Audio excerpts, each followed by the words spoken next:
them. They're very helpful. Good evening, and welcome to the Village of Ossining Board of Trustees work session for January 10th, 2018.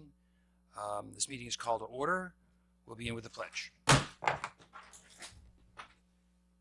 pledge allegiance to the flag of the United States of America and to the republic for which it stands, one nation, under God, indivisible, with liberty and justice for all.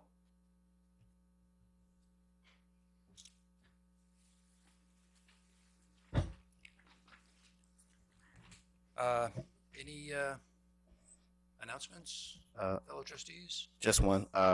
So the Briarcliff Ossining Ministerial Association will be having its annual Martin Luther King celebration next Sunday, January 14th at 7:30 p.m.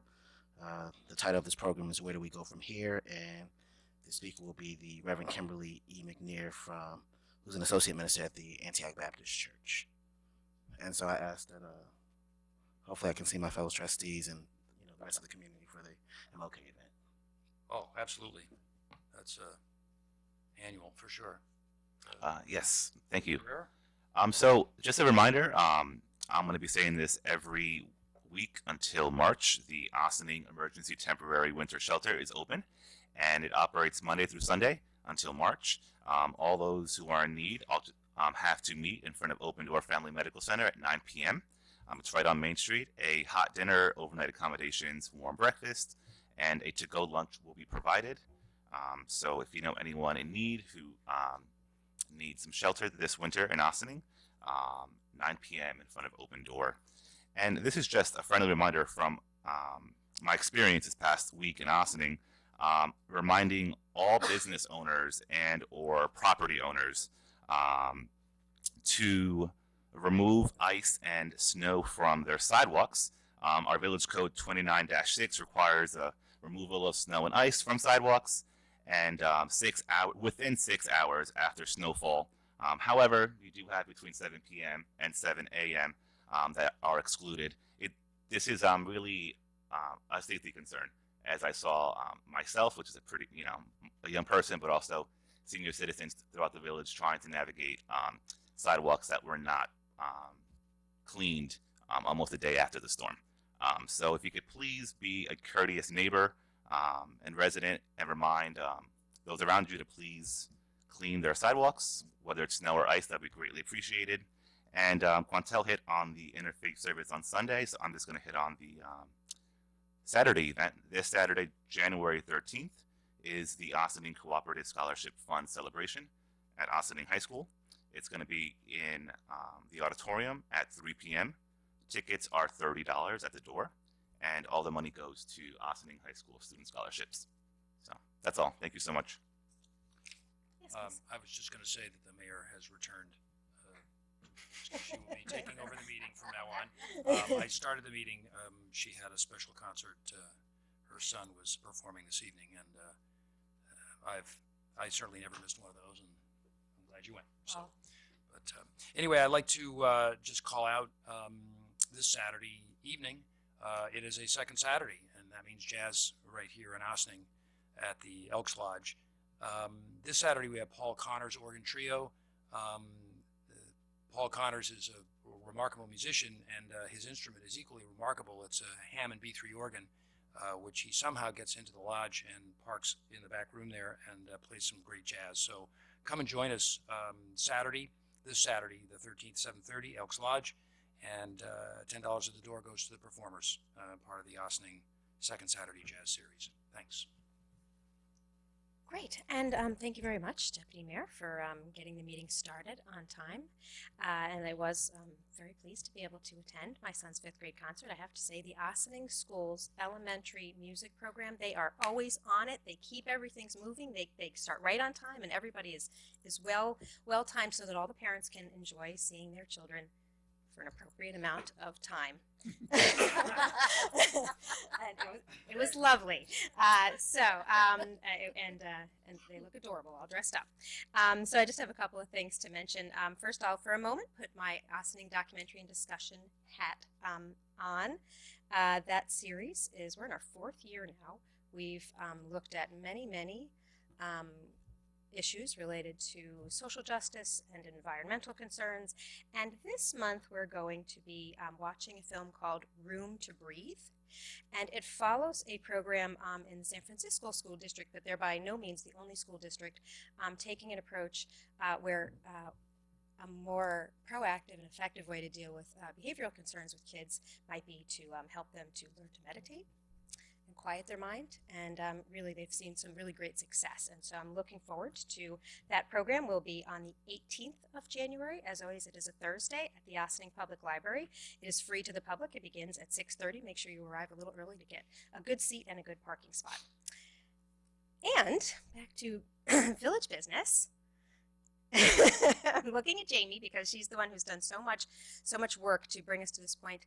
The village website, long awaited, is going to be launching a soft launch. No big, huge announcement, but within the next week before we meet again, you should see the village website looking very different. We're transitioning over to a new site, a new platform, lots of the same information, but organized in a new way, some new information, more accessible.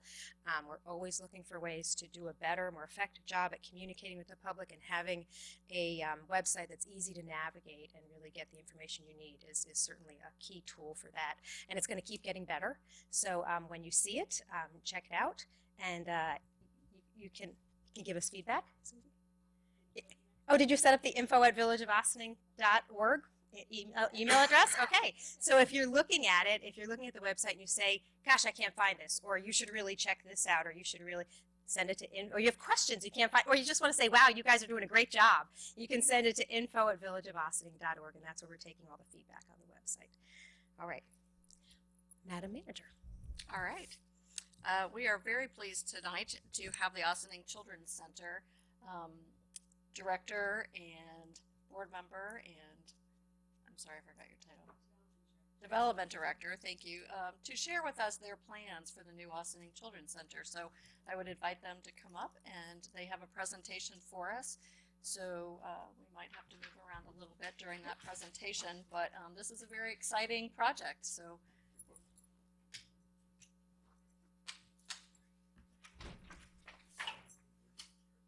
there we go.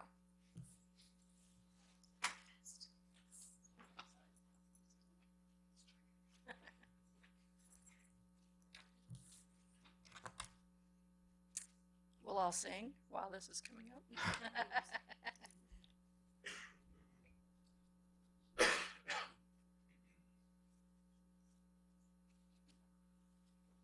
Good evening. My name is Howard Milbert, and I'm the Executive Director of the Ossining Children's Center. And I'm here with Sean Corbari, our Development Director, and Richard Wishney, a longtime friend of the center and a member of our building committee. And I'm here to tell you about the Children's Center and about an exciting project that we are embarking on and that we hope you'll support. So, who are we? We are one of the oldest daycare centers in the country. We were started back in 1895. We provide high-quality child care for infants 8 weeks through 6th grade. And we work with the Ossining Public Schools. We provide pre-K to Ossining's children. We have 3 pre-K classrooms. And we are one of the highest rated centers in the state. We have 4 stars. We're rated by the state's Independent Quality Stars rating program. We are the only we're on the only Quality Star program in Ossining and one of the few Quality Star programs in the county. And what do we do here in Ossining? Well, we provide full-day infant care. We have a very long waiting list. We have our full-day pre-K program. We provide before and after school program for school students. And we have a summertime enrichment program where we take trips to museums, we teach swimming, We do lots of sports, and it's a real summer camp. And our clientele is as diverse as Ossining itself. And we have an excellent tuition assistance program. We keep childcare affordable for all working parents. And we are the only daycare center I know of in the country that offers daycare scholarships to parents who are going to school. We provide scholarships for teen parents. If a teen finds that he or she would like to go to Westchester Community College, we provide daycare scholarships for their children to attend the center so that they can continue their education. If they find that they can move past community college and into a four-year school, we still provide scholarships for their children. And if they need to go to graduate school, we do that so that we can really make a difference in the lives of these youngsters and women mostly. We have a fantastic success rate. Two of our teen parents are currently teachers in Westchester right now. One is a teacher in Ossining High School.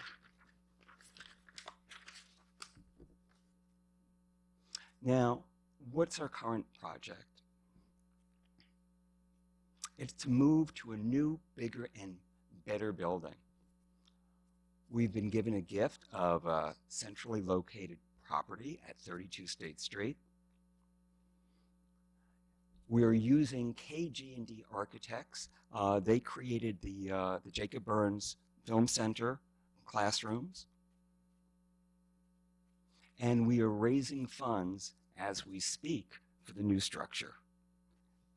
And we already have done pretty well, but we still have a ways to go.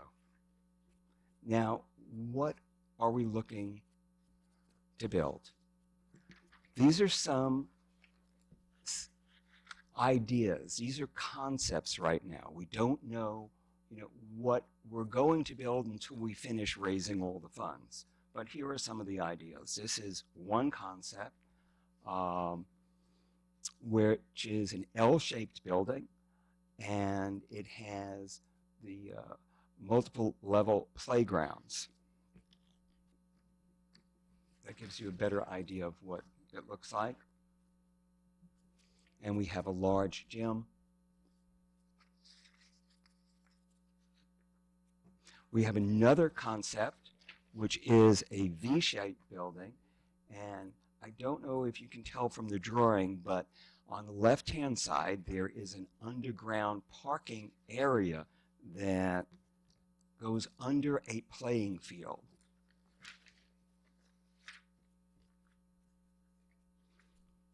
And it opens up, all of the classrooms have views of the river.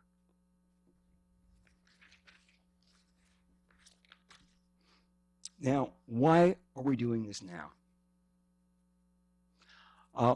We've engaged a consulting firm that does analysis in planning for nonprofits.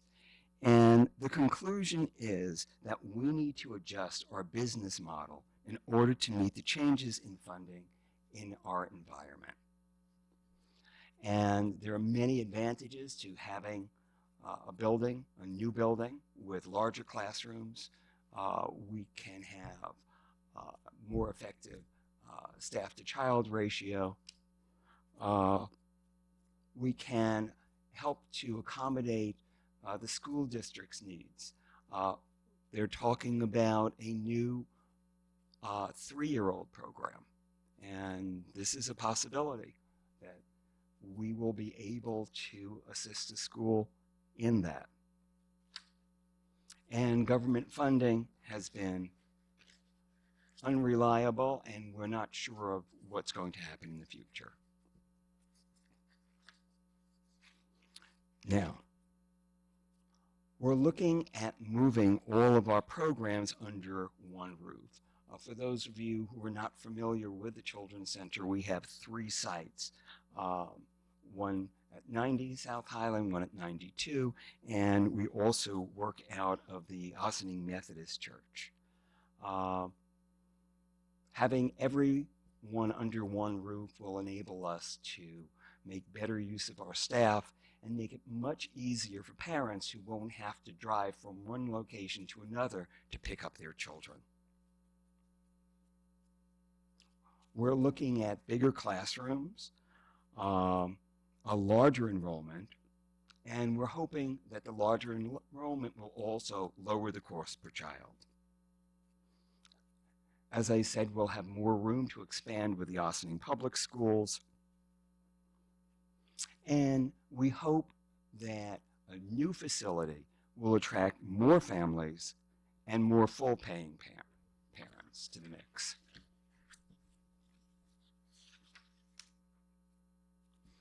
Now, what are the benefits to Ossining?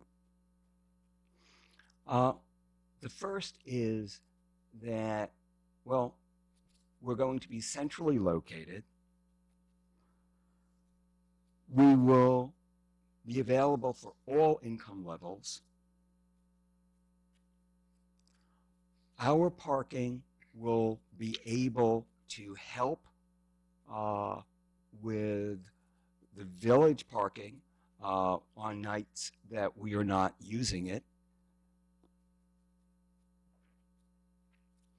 And we feel that we will be providing a brand new facility that will help more parents come to the downtown area. And of course, we provide a great start for so many children. Now, we're also looking to keep our operation moving well into the next century. So there you have it, and we hope that you'll support our project. We would like the village to support a resolution stating the support, and that would be helpful in terms of our going for additional funds. We took the liberty of drafting something. You don't have to use it, but we thought Sean, yeah, please, we let's could go. save some time. Thank you. Thank you very much. Thank you. Well, it is, for those who are not familiar with 32 State Street, it is probably one of the most magnificent views in Ossining. It's absolutely gorgeous, and now that the building that was there is gone, we can appreciate it even more as we drive down State Street. So we'll take a look at this draft resolution. If you have it in email form, that would be great too. Thanks. Oh, okay.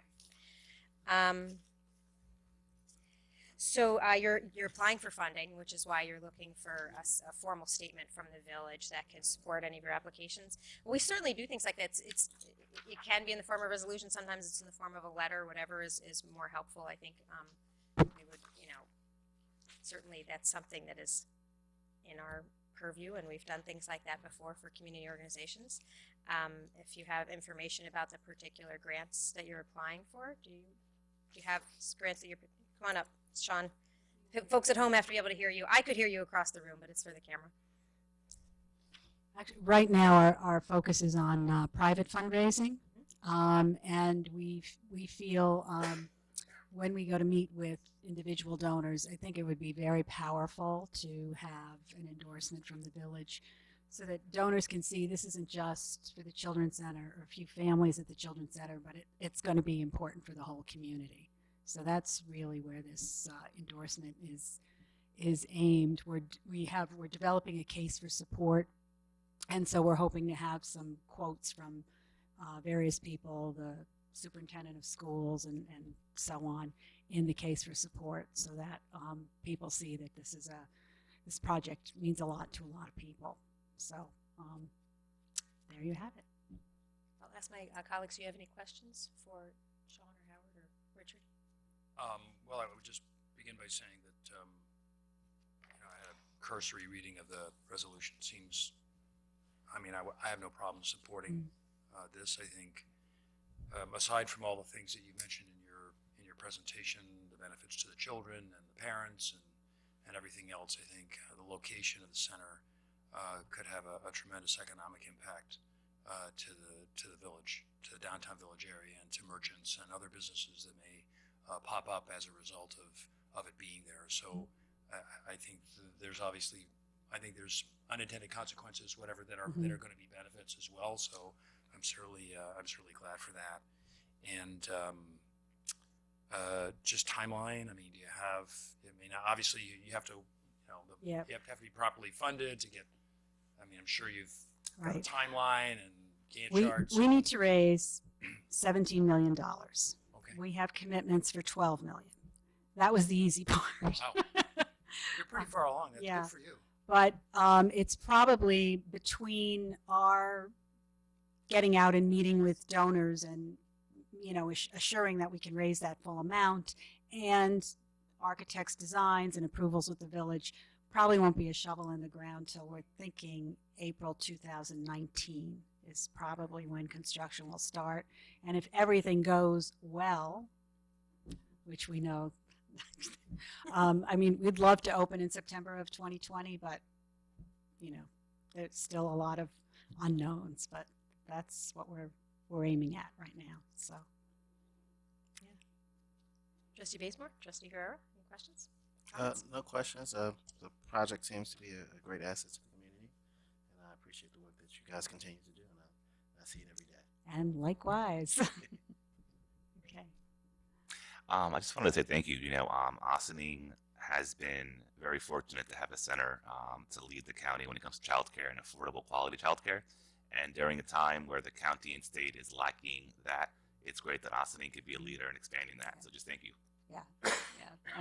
And Howard really has been a leader in getting more government funding for childcare. So we're lucky to have him. Yes, and Howard has been the leader for the Ossining Children's Center for many years. So you have some very strong and stable leadership who also is always forward-thinking and looking to make changes, which is a nice combination.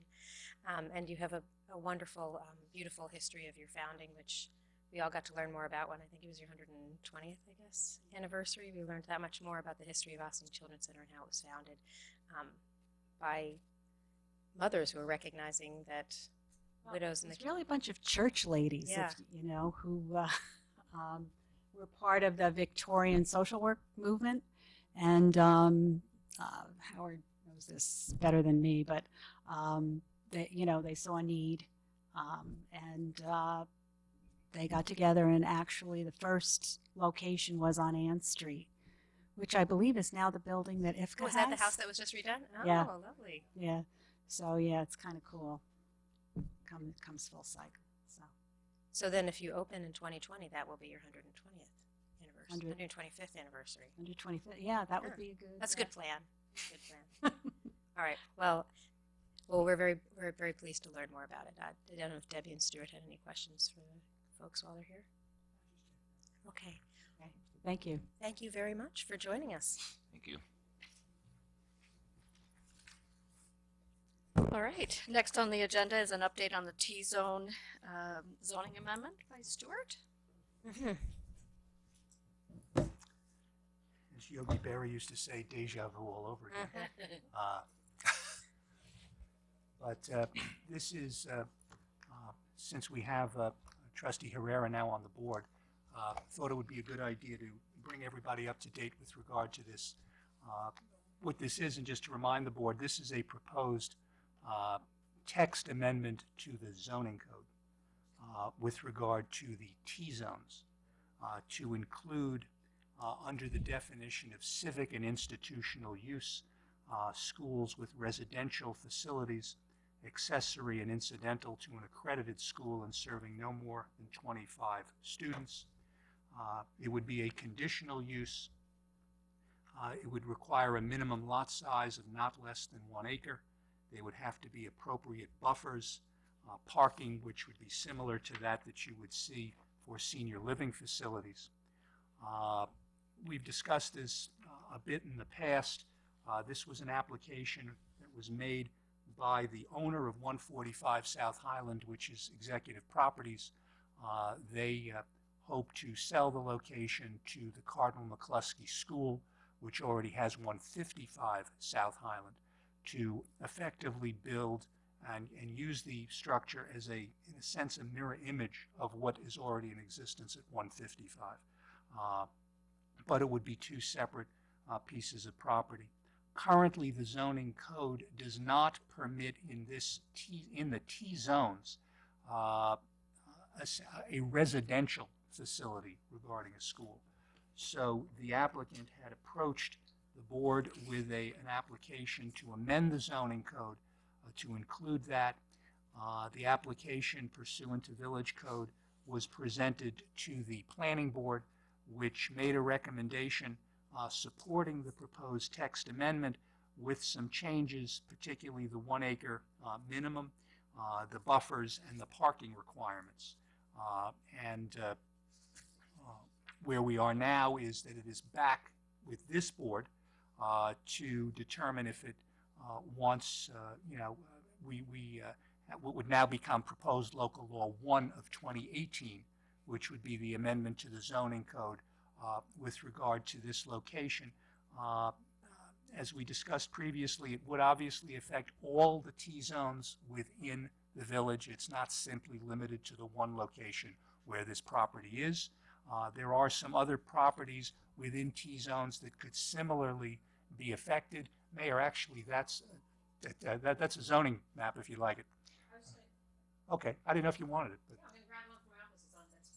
that's a much better one than mine. Mine's like a rolled up carpet. So that's where we are right now. Again, Trustee Herrera, I think you may be hearing this for the first time, so I just wanted to sort of let you know what this was about. I think we have, as you can see, I think we have 4 or 5 T-zones within the village, and this one obviously affects the particular zone that includes the South Highland area in the vicinity of 145, which is across the street from where the Cablevision location is in the village. It's North Highland. Right? North Highland, I apologize, correct.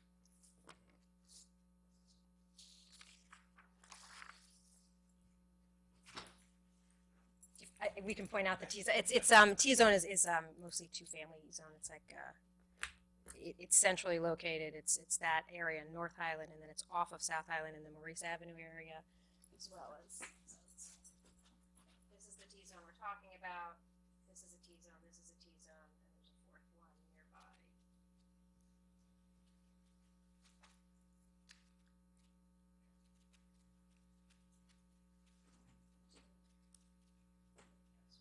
There is a fourth.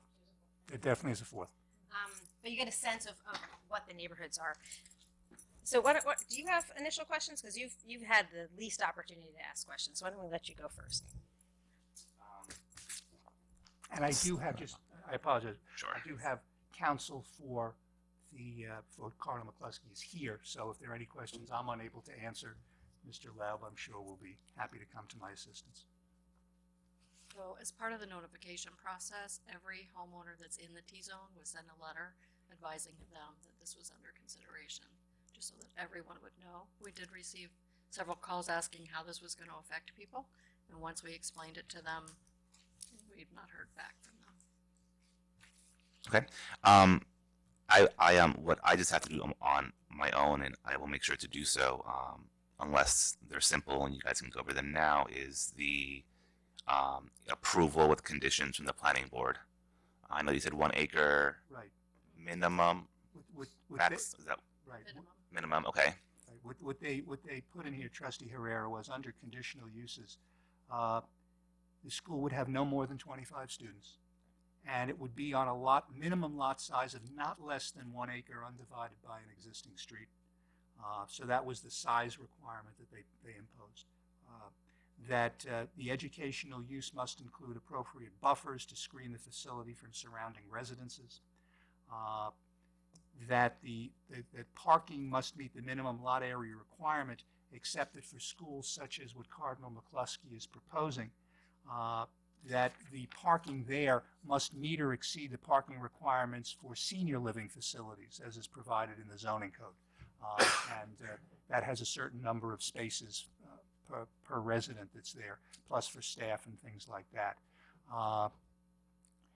They also put in a provision that the requirements that we have set forth here for conditional uses may be waived upon application to the planning board where existing buildings are being repurposed and or reused upon a showing by the applicant of no significant impact on nearby properties, except that the lot size requirement of the 1 acre minimum cannot be waived. So they're going to have to at least be on 1 acre. Other than that, that was pretty much what the planning board wanted to put in there, is they felt that those particular restrictions were important, and they had that because they held their own public hearing, and this was the recommendation that they came back with. Okay. Thank you. I mean, at this point, I know that last time I sat through a meeting before I was on the board, I got to listen to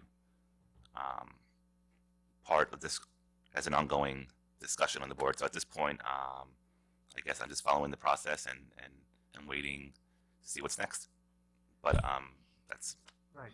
I think next, I mean, it would really be the sense of the board is we've gone through the process to the planning board. We've gone through their recommendation. We brought it back here.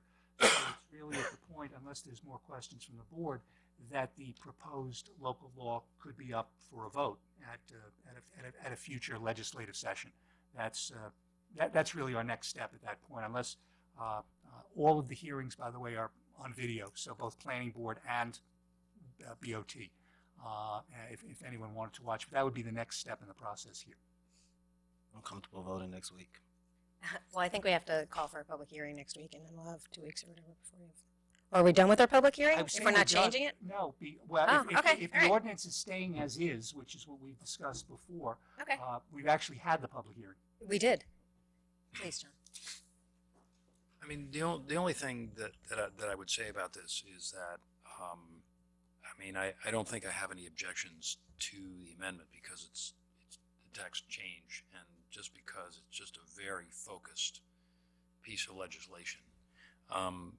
But I guess I would caution that, you know, we are going to go through a comprehensive plan review, and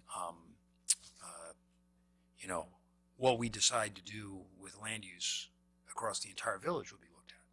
So we may pass this piece of legislation in the near term, but you know, the results of a comprehensive plan review could change other things.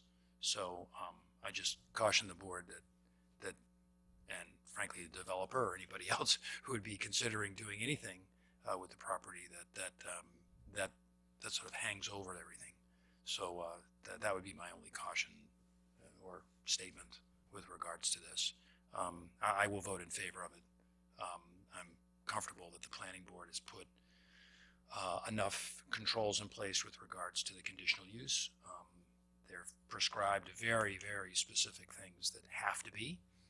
Certainly the lot size, I mean, nothing less than. So that's pretty clear as well. So I would be in favor of putting it on the agenda for next week for a vote. So I have a question because we've done some text amendments, and text amendments shouldn't be too dramatic. It's just a text amendment. Anything dramatic that we're going to do will be part of our comprehensive plan review and update that we're embarking on this year. And this, to me, because we do already have residential facilities in the T-zone for senior living, we do already have schools in the T-zone. And so this is kind of just a very, you know, it's a modification of existing types of facilities that in this zone, which is why, to me, I was comfortable with you know, going down this path. I do have a question, though, and this is something that would affect all the T-zones, which is a significant portion of the land use in Ossining, and it's a pretty dense portion. So there's not too many, but there could be some other properties that could eventually be subject to this kind of a development. St. Anne's is in a T-zone, which is a large, somewhat undeveloped space that where the school was, and I'm sure will evolve over the years. But we came to realize late in the game that the particular applicant that came to us, Cardinal McCluskey, that the property that they're looking to purchase is actually less than an acre. Am I correct? You're accurate. That turned out it was 0.85 of an acre. Right. Less than one. So I'm just curious. Obviously, the applicant is still here. They're still hoping that we pass it as presented. There's a plan for, if this passes as presented, for them to be able to move forward with what they envision. My understanding, and I'll let Mr. Lau say anything if he wants to, is that they do have a plan to go forward. But I would note the following. This is an overall change. So that, and the 1 acre minimum was something that the planning board felt was particularly important given we're talking about a residential school. So it will be up to the applicant, be it Cardinal McCluskey or any other facility that comes within the T-zone, to demonstrate that they have in fact come within that minimum lot size of 1 acre. And I've discussed this with Mr. Lau, so that that's something that the property owner is ultimately going to, have there. If at the end of the day they don't have the minimum 1 acre, this particular provision indicates that they're not going to be able to put a residential school at that location. I mean, that's what the conditional use requires. But given that we're looking at all the T-zones, and we're out, and even though we have a particular applicant, it will affect across all the zones. I agree, Mayor, to what you said, is that the change is to effectively sort of be in line with the fact that we already have residential facilities within that zone, be it the senior facilities, and we already have schools within the zone. And the state recognizes particular, if you want to call it, preferences with regard to educational facilities that are within zoning areas. But the fact that there's a minimum of 1 acre, that at the end of the day is what Cardinal McCluskey is going to have to, they're going to have to do that. I mean, that's their onus in this situation. They know that, they're aware of it. As I discussed with this board previously, the information about the less than 1 acre in terms of what's being purchased came fairly late in the game, well after the planning board considered this. In fact, as this board knows, I brought this back to the planning board with regard to the issue of being less than 1 acre. And the planning board's view was that it should remain at a minimum of 1 acre. That was their recommendation. That has remained in the ordinance as here. So at the end of the day, talking more like a long-winded lawyer than I should be, it's going to be up to the applicant as to whether they can actually demonstrate that they have the minimum size of 1 acre. I probably did not answer your question. And I was just going to say, even in the absence of the applicant's quandary, I mean, the planning board spent a lot of time really thinking about this. If you step away from the applicant's conundrum, looking back, because they're 0.15 acres short of of making the 1 acre work. I think we need to acknowledge the work that the planning board did to create a piece of legislation that has the appropriate amount of review and the appropriate amount of I guess oversight and kind of looking at density and size and barriers and other things that could affect neighboring properties. That's where I feel the strength of the text change is that they really thought it through.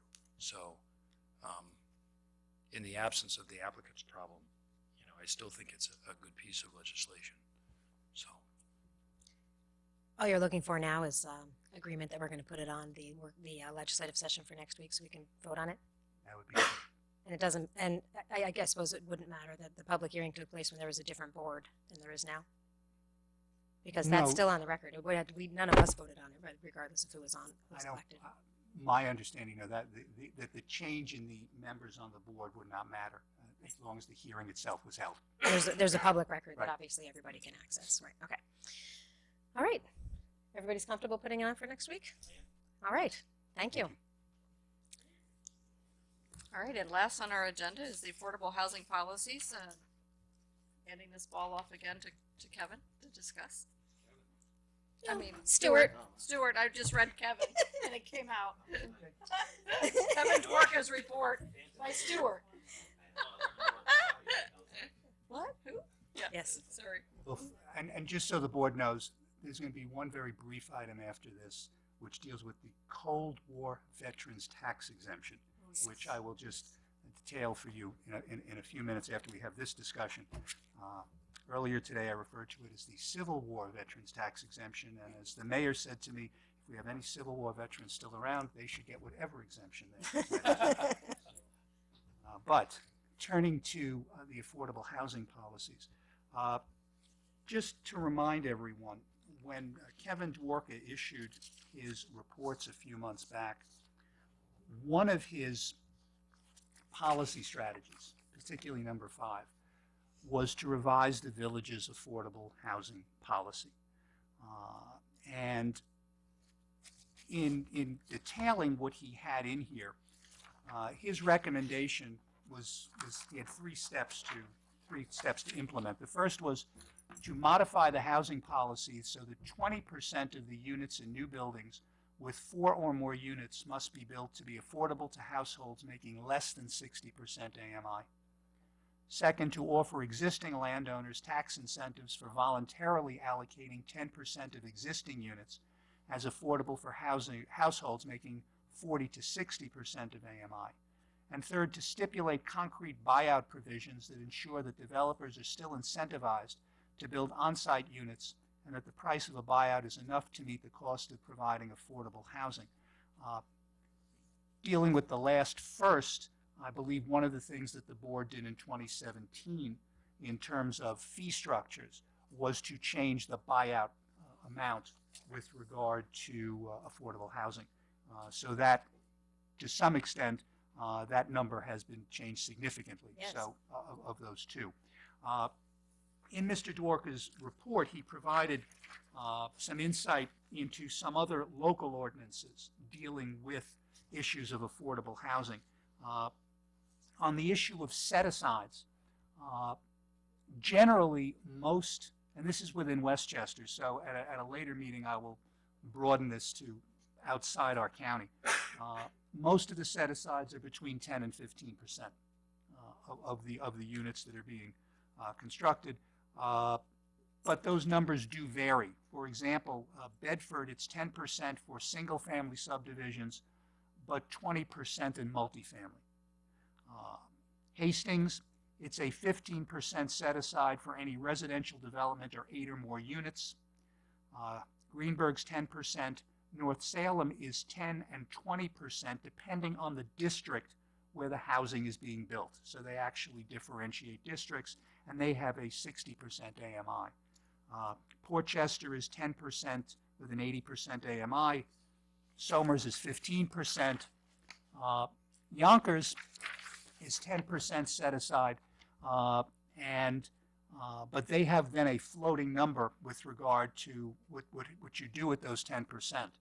40% must be with AMIs between 40 and 65%, 20% between 66 and 80% AMI, and 40% between 80% and 100% AMI. Both Yorktown has a 10 and 15% set aside, and New Rochelle is also a 10% set aside. As I said, Mr. Dworka's recommendation was a 20% set aside, which is actually, as I pointed out, on the high side, and in fact is generally, at least within the county, not the figure that you generally see. You usually are seeing between 10 and 15%. You do have, as I said, a couple that are at 20, and as I mentioned, in North Salem, it's 20 depending on what district that you're in terms of your set-asides. The AMIs are all over the place, depending. They could be anywhere, as Yonkers is one of the few that has sort of, if you want to call it, a floating AMI. depending on how many units you're actually setting aside. And I think I have all the different ordinances here. I was reading them during our NICOM conference. I apologize, but I hope they're not upset. But one of the issues that obviously I think that we will have to evaluate and the board has to consider is, first of all, in terms of set-asides, what is a number that the board would be comfortable with? We are currently at 10%. As for AMI, we're currently at 80%, which is what you see in a number of places. It's what Greenberg has and other places. A few of these locations also have provisions for workforce housing, which is housing provided for employees within the particular locations. I believe that the Chappaqua Crossing development, the old Reader's Digest, is actually going to have workforce housing as well as affordable. So, I mean, I think that in terms of discussions, in terms of where we are and what the village wants to do, again, Mr. Dworka's thought was that 20% was the number to shoot for. One of the things he said in his report was that inclusionary zoning success is typically dependent on the scale of new housing development activity. Even if the required coverage is increased from 10 to 20%, only a relatively small number of units compared with the total number of housing units in the village would be affected. I think one of the things, obviously, that has to be looked at, depending on whether you decide to increase your set-asides, is how that will translate to developers who want to come into the village. Are they going to be able to financially make a go of a particular project if your set-aside has been increased? That's a matter of having to run the numbers both from their side and our side, and to see what that is. Obviously, there are locations that use 20% on occasion if the board is inclined to go that way. It also works the same with obviously with the AMI numbers. In terms of what becomes the financial break-even point for many of these different developers, and those are, I think, discussions that are necessary, both separate and in connection with any comprehensive plan review that's ultimately undertaken, because it will impact upon what you believe should be done in a particular zone, because you could have percentages depending on the zone that you're in, which may have a greater percentage required in a particular location. You may also want to dependent upon how many units are being constructed. Do you want to do it under 8 units and just say they're not, that these percentages don't apply to anything that's under 8 units, but you want to go up from there? Yonkers, for example, obviously a far larger locality, has essentially large development projects which are 100 or more units, and then small or medium, which obviously go down, and the numbers and percentages change depending upon where you are within that category. So this is basically what I think will be the first of a number of conversations we'll have with the board. But in terms of where the board's thinking is, I think part of it is to look at what those percentages are, what we have in different locations. As I said, we do know that some locations within Westchester have this, and there are other locations outside of Westchester and outside of New York where the percentages of set-aside are significantly higher and where the AMI numbers are lower. So again, that's also a question as to what can you get builders to build based upon those particular numbers. So all of that comes into play here. But again, this was Mr. Dworka's 5th policy strategy, and as I pointed out at the beginning, at least one of the 3 implementation steps this board has already taken, which is to make the buyout number that much significantly higher than it was before. The other 2 relating to both new construction and for current construction is something that I think is obviously to be discussed. We have a large amount of older housing stock in this village that is not subject to a set aside or AMI. And that may again be something that the village will want to consider with regard to those particular units to perhaps get a greater percentage of affordable units than not just depending on new construction in terms of whatever projects are on the board. And again, then you have the question as to what's your base in terms of number of units that you want to work with. So there's a lot of moving parts to it, but as I said, the first part is what our set aside. As this board knows, right now it's 10 and 80 in terms of AMI, and that's what it's been for a while. If I look to the Austining Code, give me just one quick second. This is from 2009, just about the time when the comprehensive plan was in fact enacted. So, as I said, the two go hand in hand with regard to that, and so I think there's a dovetail effect here that's important. So, Do you want to comment, Debbie? I do. Thank you. I've been working with two different developers who are considering new housing here. And one of the things that I learned by working with them is the cost of taxes here is significantly different than the cost of taxes in other municipalities. So when you're deciding what you want, I think it will be important for us to put sort of a metrics of numbers together so that we understand what AMI is in each of those jurisdictions, what 10%, 80%, 40%, 60, whatever it is. But we also need to look at the cost to the developer of building and the cost of taxation per unit in each of those jurisdictions.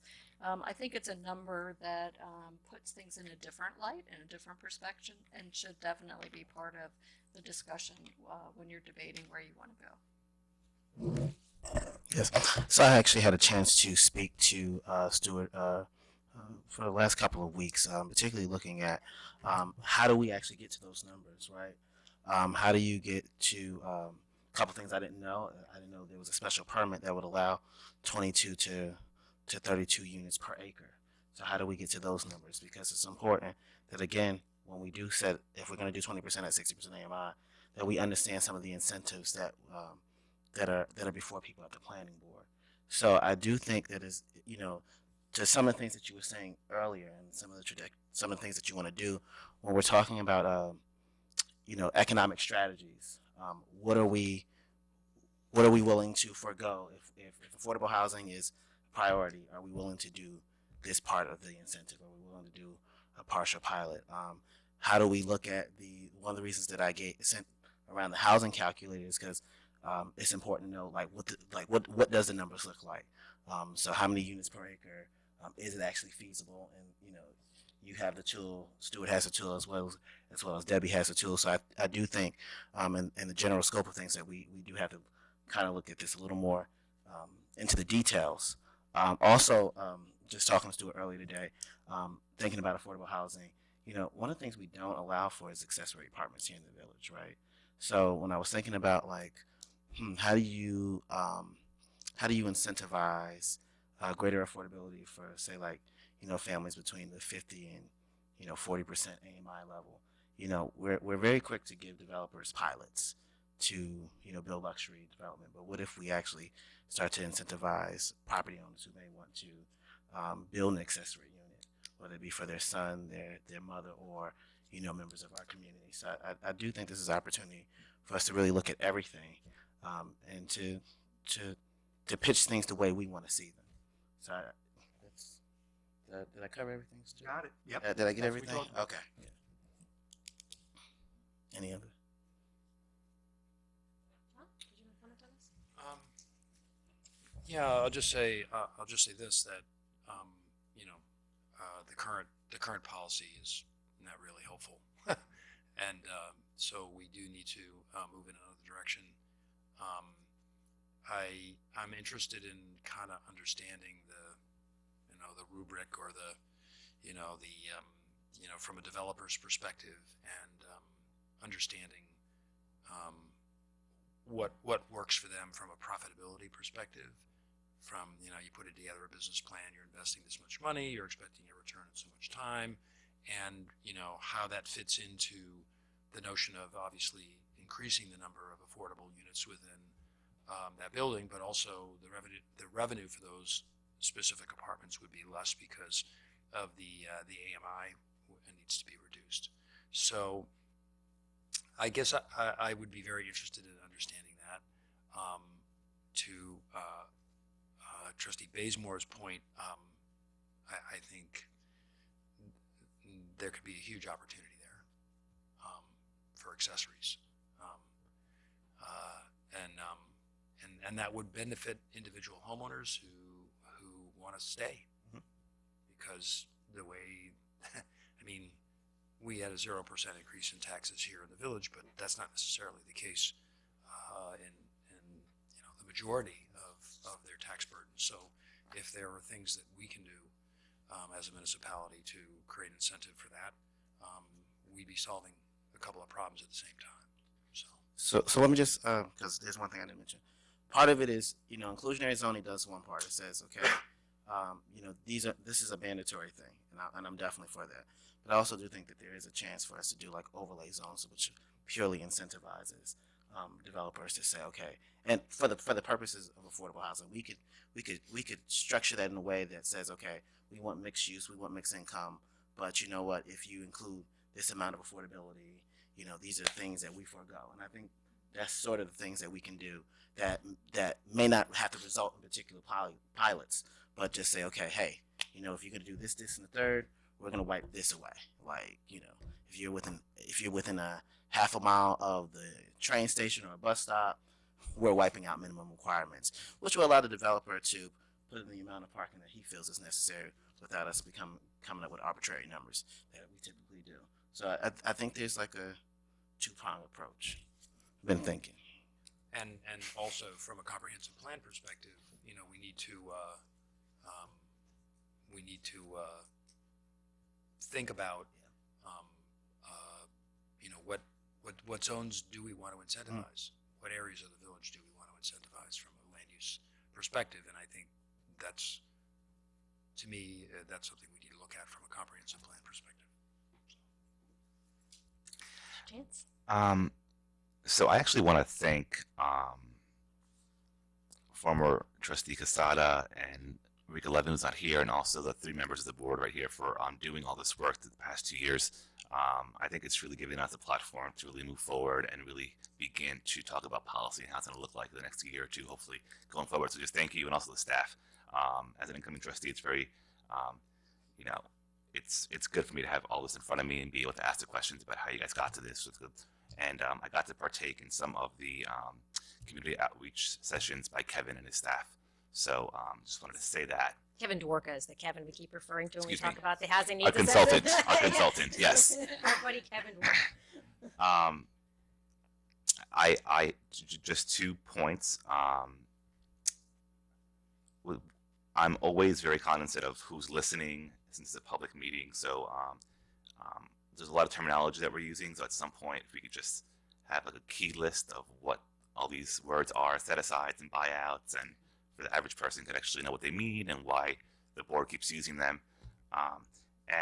Is our buyout amount that's changed public? Yes. What's our buyout amount that was changed in 2017? $340,000. It was part of the fee schedule with the 2018 budget. Well, we passed a new fee schedule with the new budget, and Okay. it went to $350,000 for any size unit, which is dramatically higher than it was, and it's the highest buyout rate in the county. Thank you. Leaf. I don't think I'm misspeaking because we looked at a bunch and it was. Yeah. Thank you. Oh, you don't have any No. questions? That's all. Okay, so the Kevin Dworka recommendations, he said he put them in an order for a reason. So just want to let folks know how we got already to number 5. Because number 1 is focusing on economic development. And that is something that we have put into the budget for this year to focus on economic development strategy, bringing in consultants and working with local government, community groups, and Debbie has a vision for how she wants to move that forward, and we're very excited about that. And economic development is a very multifaceted thing, but we're honing in on it in a particular way this year, and so that's how we're approaching strategy 1. Strategy 2 is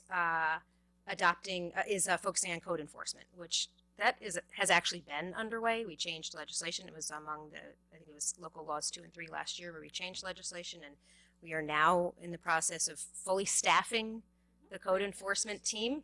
Excellent. So that we can really move forward with looking at safe housing and making sure we don't have overcrowded housing and addressing it where we do, and making sure that the housing stock is safe for folks in our community. Strategy 3 will be partially addressed by some of the other pieces that are in place, like the Landlord-Tenant Relations Council, because it's things like a comprehensive inventory. We put $140,000 in the budget for hiring a consulting group to go out and do a different kind of investigation of what is our housing stock and documenting what our housing stock is. So it's elements of that are being addressed in that way, as well as the comprehensive plan. Expanding our local housing developer network. I mean, that's just we are talking to other developers and that are focused on affordability and creative ways to bring housing into the community. So that brings us to policy 5, which is the one we've been talking about. And as has been mentioned, of the 3 implementation steps, we took care of number 3 with our new fee schedule for this year. Number 2 talks about existing incentives for existing properties. So really, I think what we were focusing on tonight's discussion is implementation step 1, which is modifying our affordable housing program. And the Village of Ossining, for folks who've been paying attention to municipal government for years, we were part of a consortium of 34 municipalities in Westchester County that had access to CDBG funding, which is federal funding funneled through the state, funneled through the county. And then there was a big HUD lawsuit, and we lost out on access to millions of dollars for years. There were 34 municipalities in that consortium. We were one of 3 municipalities that was not doing anything inappropriate. We were exempt from the lawsuit, but we were still excluded from the funding. So that was a really unfortunate loss for our community, because when we passed the affordable housing program policy, I believe it was originally passed in 2006, so it may have been modified a few years after that, along with the comprehensive plan when that was passed in 2009. So we were really at the forefront in 2006 when we did the 10% set aside at 80% area median income. And what we've come to find out, which is what Deputy Mayor Codman, I believe, was referring to, is 80% area median income. We certainly want to make sure there's housing available for folks at every income level, but what we're finding in our community is there are many, many people at a lower area median income rate that are having a lot of trouble finding adequate housing in our community, which is one of the big motivators for changing this policy and bringing down the area median income and expanding the amount of units that are going to be constructed. Now, keeping in mind, we cannot build our way out of a housing crisis, but when we do green light development, and as we are encouraging development, I think that the sense of this board that I'm hearing from most people is we very seriously want to expand the amount of how affordable something is and the amount of affordable units. What we've talked about at different times, what we didn't talk about tonight was when when we talk to developers, and this is part of the consideration, when we talk to developers and we say, hey, we realize you've got your pro forma, you're going to have to pay taxes on these units. You're only going to be able to, the market will only bear so much for the market rate units. So if we're saying a big number, a much bigger number than we have, a bigger financial burden for them of 20% of your units being kept at 60% area median income, which is a number that's determined by the county. It's not determined by us locally. It's the 100% of the area median income for Westchester County is right in the middle of if you lined up the least wealthy person and the most wealthy person in Westchester County, the person in the middle is at 100% area median income. And if you look at Westchester County and you look at Ossining, that's not exactly the same demographic. So 80% area median income for Westchester County is more like 100% area median income for the village of Ossining. It's right in the middle. So that kind of excludes half of our residents from being able to, well, anybody above and most people below at that level. It's really a huge portion of our community that has trouble getting home adequate housing. So when we talk about all the arrows in the quiver, accessory units or existing units or all of the whether it's incentivizing with pilots or other sort of tax incentives, those are all things that I think are on the table and we want to figure out how to implement. For the purposes of this discussion, though, talking about the set aside for new construction, I don't want us to just put that on the list of things that we're going to get to. Because as we are looking at the comprehensive plan, I mean, you can argue it either way. You can say, oh, let's update the comprehensive plan, and in that process, we'll figure out the affordable settings set aside. I would rather figure out the affordable set aside now so we know what we're talking about when we look at zoning with the comprehensive plan discussion. So, I mean, Oh, no, no. are we ready? I mean, like, if the proposal on the table from Kevin Dwork is 20% set aside at, with 60% area median income, I guess so how would we make that happen if we wanted to make that happen? Like, what are the questions that we still need to answer to move forward with that proposal? so. Stuart, we had spoke earlier. I guess there was one question of whether we were going to just do 20% at 60% AMI, or whether we wanted to do something a little more similar to Yonkers, where it would be more of a varied approach. I guess that's the first question that you need to answer. That's right. We had talked about that because, as I said, Yonkers has the 10% set aside, but within that 10%, 40% must be between 40 and, let's say, 66% AMI, 20% between 67 and 85% AMI, and the remaining 40% between 86 and 100% AMI. That's what Yonkers does. That's just within the 10%? Within the 10%. It's In other words, broken down. they're not, Yonkers does not, but, well, just keep in mind, though, they're building thousands of units. So Yeah.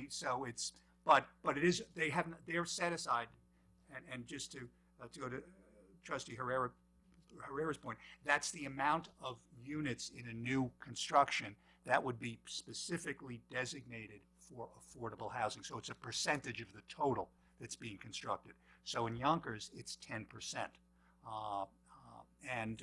So you could do 20% and still, though within that 20%, say that a certain percentage of that 20% should be between 40 and 60, and then the next could be between 60 and 80, and the next could be between 80 and 100, which is sort of modifying Yonkers, but just having a higher set aside, but then requiring that within those numbers you have to have it that way. That's another possibility as to how to do it. You could do what, as I said, North Salem has, and I have to look at it in greater detail, which is that their set-aside percentage is in part dependent upon the zone where you are doing your construction. So they may have certain, perhaps multifamily zones, and again, I have to look at it, where they are doing a 20% set-aside, but in other areas they're only doing a 10% set-aside. And that's, again, something else that could be, that can be considered. So there's different ways to work with that, with those numbers. When the HUD monitor made their recommendations for the municipalities in the county that didn't have it, what was their recommendation for rentals? 10% at 60%, and then for homeownership it was 10% up to 80%.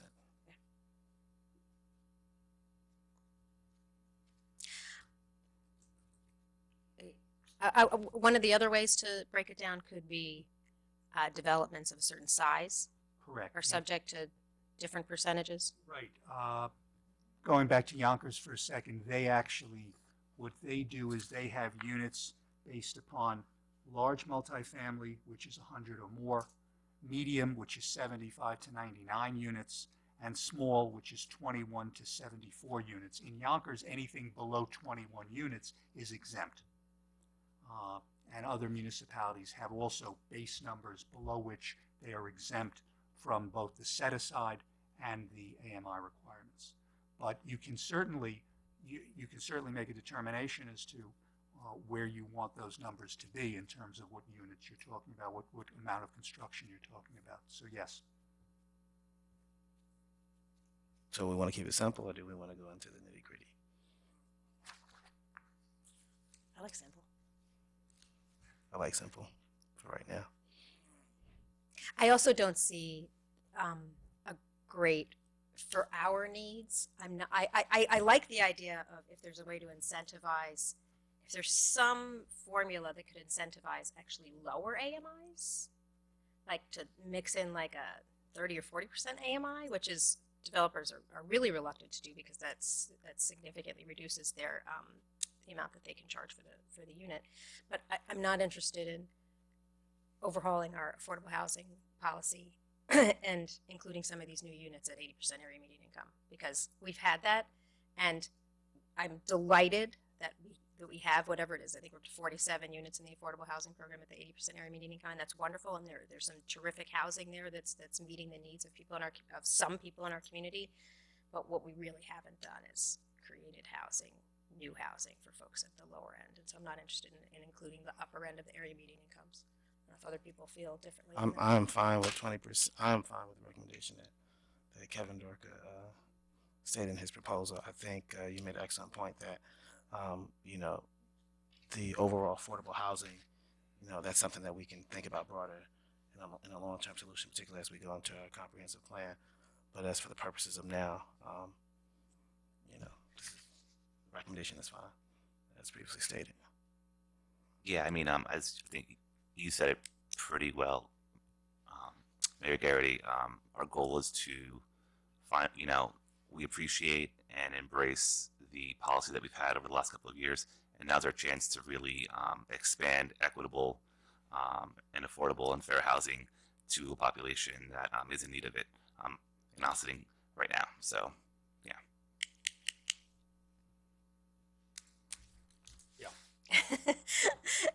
If there were if we wanted to complicate it a little bit, the things that I would be interested in exploring would be if a lower percentage of set aside if some of those units were at a lower area median income. You know, if instead of being 20% set aside at 60%, if they were willing to do a certain portion at 40% area median income, then I might say, well, then maybe fewer units, because it really is hard for people at this area median. So that would be something that I would be open to considering. I just don't know exactly how to make that formula. If there's an existing model out there, does that make sense? Like in the 15% set aside range, because X amount of them are down at the 40% area median income, because that's really hard to find housing at that level. And then the other question that I would have that I know like some cities have is that 10% of the set aside of affordable units are ADA accessible. And I don't know what our, I don't think we have any current regulations other than the current federal ADA, which is not well enforced. If there's a way to consider having an incorporation of accessibility for folks of all needs in some of the affordable units, because that's another population that really struggles to find good quality housing. I should also point out that in the Villages Affordable Housing Local Law, which is Chapter 62, and this goes to something that Trustee Bazemore and I also were talking about, there are provisions there for density bonuses and additional density bonuses. For example, for rental housing in which at least 10% of the market rate unit count rounded up is devoted to affordable housing units, applicants may have a density bonus of a unit count which equals the number of units. That's the 10%. But then if 10% are devoted to low-income housing units, they may get a 5% bonus. And the low income is annual household income which does not exceed 60% of the Westchester County median income as determined by HUD, and whose combined annual rental cost and tenant-paid utilities do not exceed 30% of said income for the homeowners. So Ossining actually has that. We have that. In other words, we have something that provides an incentive, if we're talking about for owners or builders, specifically for low income, which sort of goes aligned, Mayor, with what you were just suggesting. with regard to density and additional density bonuses. But we can work with those suggestions to come up with something to show to the board. While we're talking about this, for anybody who's following along, you've probably heard us make reference when we're talking about that buyout of the $350,000. That money would go into, we have an existing affordable housing fund, which is primarily used to contract with IFCA to do the qualification of applicants for our existing affordable housing program. But it's not a fund that is very robust or is growing. It was sort of established. There's one developer who's put some money in. We've just been drawing down on that, and that's helpful. But if we dramatically increase the demand or the required amount of set aside, there are going to be developers who are going to say, no, I do not want to build 20% of my units to be affordable. I want all luxury, all market rate, or I only want to do 10%, and so I want to buy out. Whatever works for their pro forma, that's fine. Because if there's a significant amount of money in the affordable housing fund, then we need to figure out what are we doing with that. And that kind of takes us back to one of the other strategies, strategy number 4, which talks about expanding our network of those local housing developers. So instead of lower AMI, right?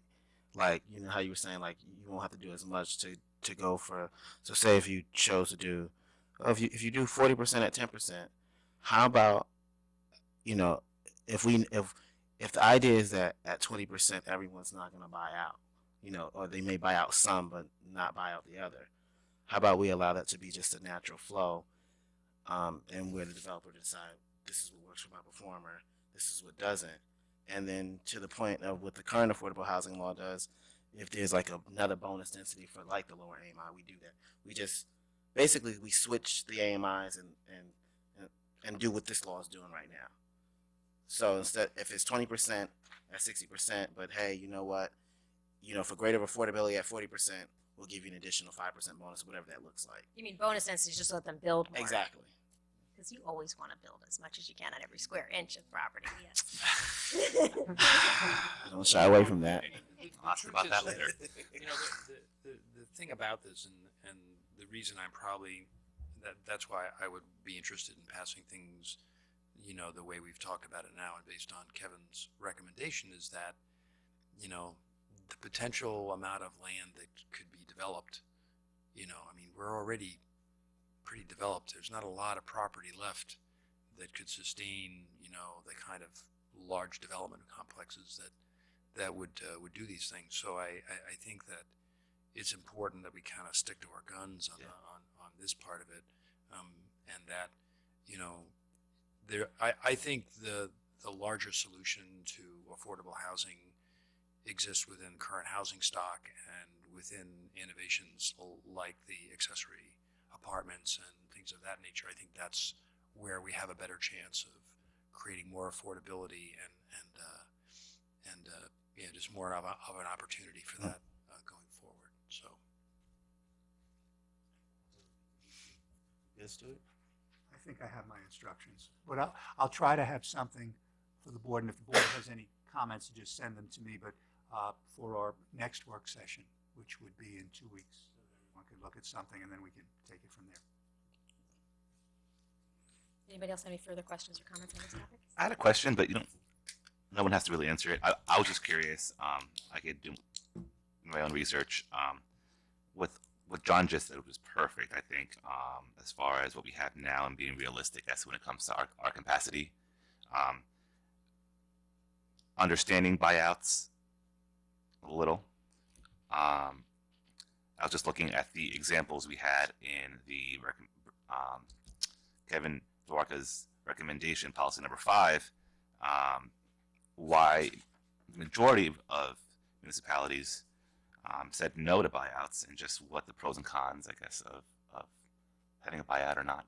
I guess it's more of an educational component for me to understand better, versus why I have a higher buyout. So, kind of thinking out loud because I want everyone to know. Just my question about that. That's all. Yeah, no, it's a good question because it's it's definitely a big factor in deciding how you set the fee. So, John, were you going to comment on? Well, I was just going to say that I don't know why, you know, the buyout is another, now that we've put that dollar amount to a number that actually is meaningful in relationship to that unit trade-off. You know, I mean, that dollar amount will get you something. You know, you can actually build an affordable unit with that dollar amount, and that's a significant thing. You know, it allows the developer to make kind of this one-time payment to allow that, really allow us as a village board and allow that fund to be used, you know, towards its real purpose and towards the larger purpose of what we want to accomplish here, which is more affordable housing. So can we call it an incentive? That our decision to have a buyout at that level is an incentive to give you another option.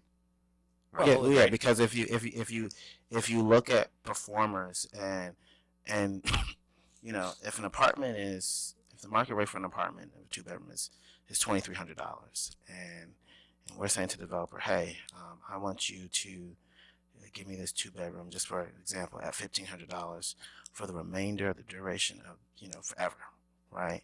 And you know, and so the difference between $2,300 and $1,500, there's a gap right there, and somewhere you have to fill that gap, and this is forever. But if you have, you know, this one-time fee where you don't have to worry about, you know, having to cover that gap, you may say, okay, in the long run, this is better, or in the long run, I'd rather not deal with this, and I can just put it over here because, you know, for the life of, you know, the first 10 years of construction might be some of the most difficult years because of just the, how commercial loans are done and what you have to pay, but it works out. So the developer may say, hey, I want to do this amount of units. I'd rather pay this out. They can figure it out within their performer, because again, the first year, 2 years, it may just be an issue of just making sure that the units are occupied. I think we have a strong housing market here. I think we have a strong housing market here in the lower, you know, Hudson Valley area. But that's not a major issue, but hey, it just gives the option. It allows us to say, okay, we're not really gonna, you know, cut off your arm here, you know. Stuart, I have one question, because one of the things that the Yonkers legislation did was they actually formulated a housing fund. Like, did they create the parameters for that within their legislation? Yes, they did. So that might be something that we might I actually can want to. even read it to you if you'd like. They created what's called the Affordable Housing Trust Fund. And briefly, the Affordable Housing Trust Fund shall further the purpose of the renovation, rehabilitation, and/or remediation of units. The AHTF committee, which includes the deputy mayor and designee and other commissioners, must apply at least 50% of the funds to assist projects promoting construction, rehabilitation, or redevelopment of units that will be affordable to households earning between 30 and 49% of AMI.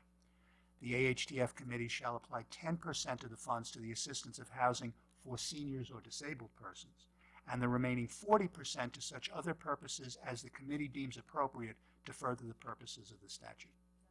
So that's Jan. I think that's in line with what you're talking about. Yeah, I like that. I was waiting for that, like, you know. that addresses a lot of what we've been talking about tonight. So- I like that. That's right. So that might be something we might Yep. want to consider.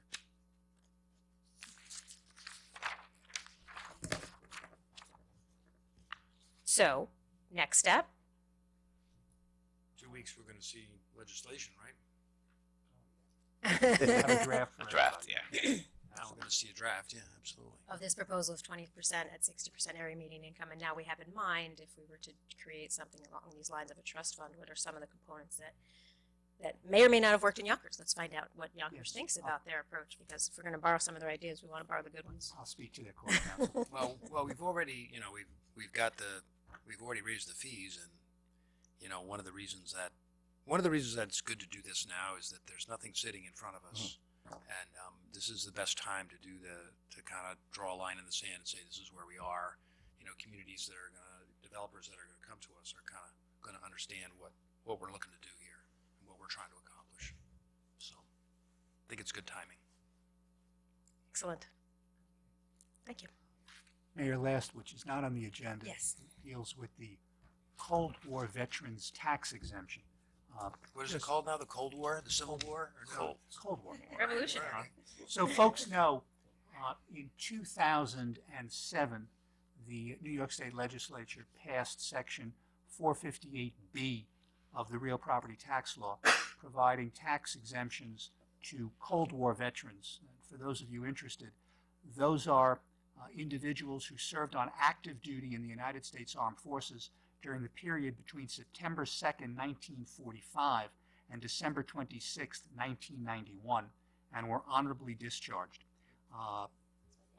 This village in 2008, in April of 2008, passed Local Law 4 of 2008, providing the veterans exemption as provided by statute.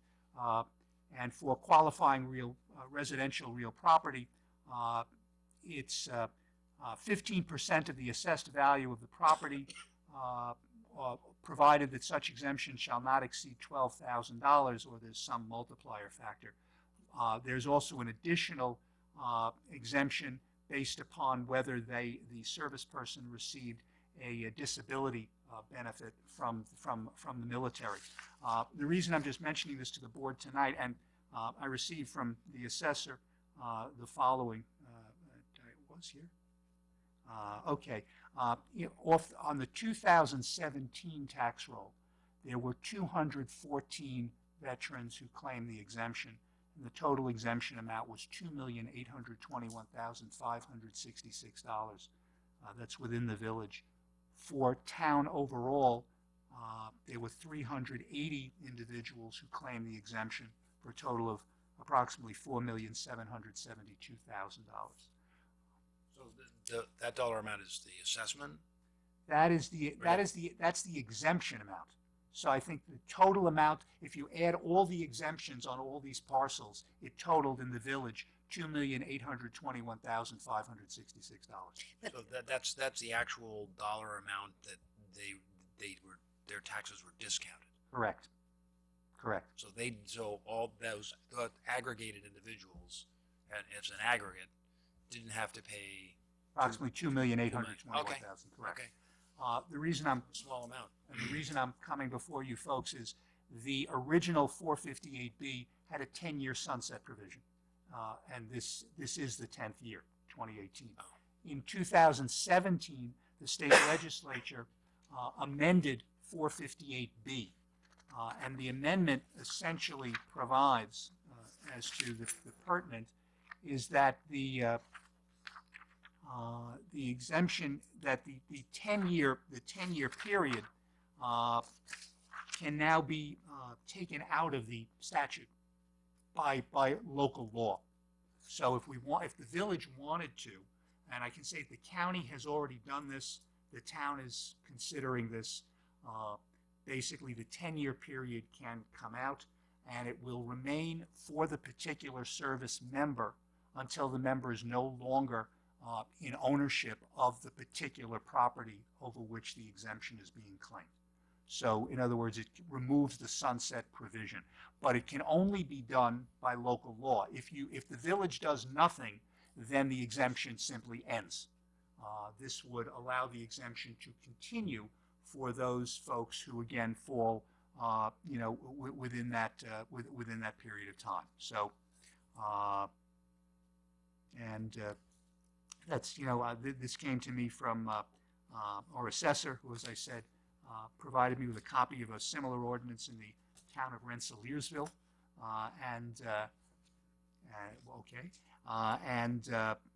it is being considered by the town. It has already been approved by the county. The school district similarly can pass its own resolution with regard to providing that exemption. But this, if the village wants to do it with regard to village properties, it would have to pass a local law effectively removing the 10-year limitation which currently exists in Chapter 241, Section 23. So that's why I'm just presenting it to the board. And given that we're going to be coming up on tax status dates fairly soon, we just wanted, if it was the board's view to do that, this is something that, can be presented through local law, public hearing, and then go that process. Mayor Godman, did you have a comment? seem to lean forward. Yes, Please. let's do it. No, Very I simple. think, I think it's I mean, that population, of individuals is, only getting less over time anyway. I mean, you're talking about 1945 to 1991. It seemed like the Cold War ended in Korea, but that's a historical, I guess Vietnam and Tear all down that stuff. that wall. Well, yeah. That was my lifetime. But anyway, the end of the day, I'm in support of this. So my colleagues feel the same way. You seem to lean forward too, Trustee Herrera. I agree with Deputy Mayor Codman. I first want to thank the veterans for their service and for choosing to live in Ossining. I am in full support of continuing this, so thank you. Ditto. Sounds good. As nice as it. Please. Yeah, so what I would do then is, if it's okay with the board, I would call for a public hearing as a resolution next week for a public hearing in 2 weeks and on a proposed ordinance, which simply would take out the The sunset provision, right? Yeah. Right. And it will sunset because it's not for new veterans. It's for veterans through a particular time, which was already only between 30 September years ago. 45 and 1991, correct? Right. So as much as $2.8 million in revenue would be beneficial, I'm certainly not going to do it on the backs of our veterans. So I too am supportive of taking out the 10-year limitation. Thank you. Just one last question. The proposed legislation for the affordable housing, will there be a home ownership component to that, or are we just? If you'd like me to work something into that, I can try to do that. Yeah, You going back to our last topic? yeah. Because What would that entail? I mean, we've never, most communities have like a rental and then a home ownership, and then Just get it done. Just get the first thing yeah. done. Okay, so Don't slow it down. yes, can you put a home ownership component? I'll include it in the draft. Okay, It's There you draft, go. so we're good. Draft. not at the same AMI level though. All right. Okay. I did want to, it was referenced earlier that, I'm sorry, is there anything else that we want to discuss on this?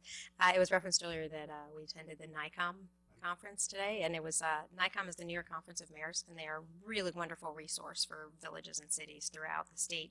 And Manager McDonald and Corporation Counsel Kahan and I spent the day in Tarrytown. It's really nice when they come locally. Sometimes we go up to Albany and learn great things from them there, but they were in Tarrytown, so it was a really beneficial day. And some of it was, stuff that we'd heard before, but I always learn something new.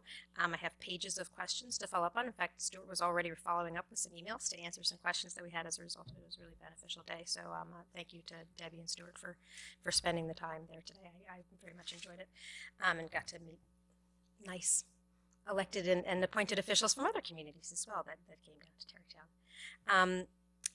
And I whispered in your ear because I hadn't gotten a chance to actually speak with you when I made the liaison appointments last week. One that I overlooked was the Historic Preservation Commission.